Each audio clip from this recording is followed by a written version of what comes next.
একদিন কয়েকজন ইয়াহুদি একটি বিয়ের অনুষ্ঠানের আয়োজন করেছিল। এ কারণে তারা মহানবী সাল্লাল্লাহু আলাইহি সাল্লামের নিকট এসে বলল, প্রতিবেশী হিসেবে আমাদের উপর আপনার অধিকার আছে।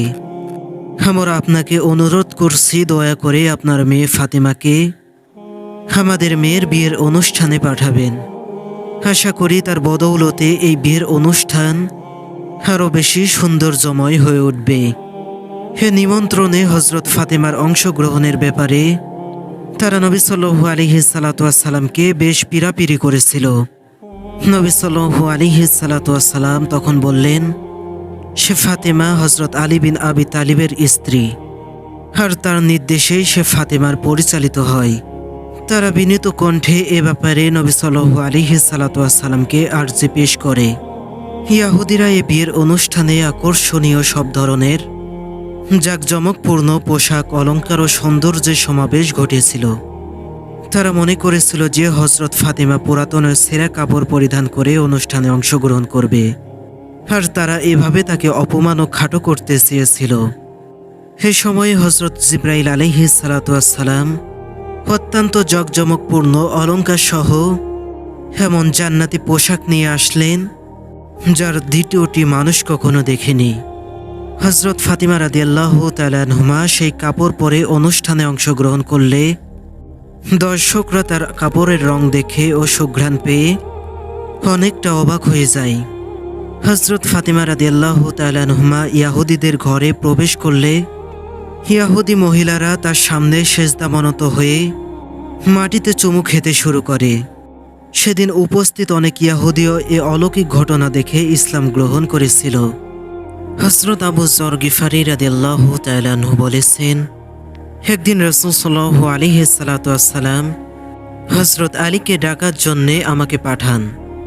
আলীর গৃহে এসে তাকে ডাক দিলে কেউ আমার ডাকে সাড়া দিল না। তখন হস্তচালিত জাতাকলটি নিজে নিজেই ঘুরছিল, কিন্তু এর পাশে কেউ ছিল না। আবারও আলীকে আহ্বান করলাম। হজরত আলী ঘরের বাইরে আসলেন।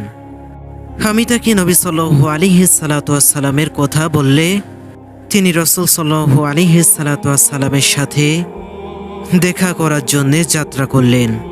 তিনি নবী সাল্লাল্লাহু আলাইহি সাল্লামের কাছে পৌঁছালে নবী সাল্লাল্লাহু আলাইহি সাল্লাম তার সাথে বিস্তারিত কথোপকথন করলেন এবং এমন কিছু বললেন যা আমিও বুঝতে পারলাম না। তাই আমি নবী সাল্লাল্লাহু আলাইহি সাল্লামের কাছে প্রশ্ন করলাম, হে আল্লাহর রাসূল সাল্লাল্লাহু আলাইহি সাল্লাম, আলীর গৃহে হস্তচালিত জাতাকলটি দেখে আমি অনেক অবাক হয়ে গেছি। জাতাকলটি নিজে নিজে কিভাবেই ঘুরছিল, অথচ এর পাশে কেউ ছিল না। নবী সাল্লাল্লাহু আলাইহি সাল্লাম তখন বললেন, আমার কন্যা ফাতিমা এমন একজন রমণী যার অন্তর ও অঙ্গ প্রত্যঙ্গ সমূহকে আল্লাহ ঈমান ও ইয়াকিনে পূর্ণ করেছেন। আল্লাহ ফাতিমার অক্ষমতা ও দৈহিক দুর্বলতার ব্যাপারে অবহিত, তাই তিনি তার জীবন পরিচালনার ক্ষেত্রে গায়েবীভাবে সাহায্য করে থাকেন। তুমি কি জানো না আল্লাহর এমন অনেক ফেরেশতা আছেন যারা মুহাম্মদ সাল্লাল্লাহু আলাইহি সাল্লামের বংশকে সাহায্য করার জন্যে দায়িত্বপ্রাপ্ত। হযরত আয়েশা রাদিয়াল্লাহু তাআলা আনহা বলেছেন, ফাতিমার পিতা ব্যতীত ফাতিমার চেয়ে সত্যবাদী কাউকে আমি দেখিনি। হযরত হাসান বসরি রাদিয়াল্লাহু তাআলা আনহু বলেছেন, নবী সাল্লাল্লাহু আলাইহি সাল্লামের উম্মতের মধ্যে হযরত ফাতিমার ন্যায় ইবাদতকারী পৃথিবীতে আর আসেনি। তিনি নামাজ ও ইবাদতে এত বেশি মনোযোগী থাকতেন যে যার ফলে তার পদযুগল ফুলে গিয়েছিল। সম্মানিত ভাই ও বোনেরা, আমরা এত সুন্দর একটি ধর্ম পেয়েছি যা অন্য কোনো ধর্মের মানুষ তা পায়নি। আল্লাহ আমাদেরকে এত নাজ নিয়ামত দিয়েছেন, কিন্তু তা আমরা শুকরিয়া আদায় করি না। আল্লাহ আমাদেরকে এত রিজিক দিয়েছেন, তাও আমরা শুকরিয়া আদায় করি না।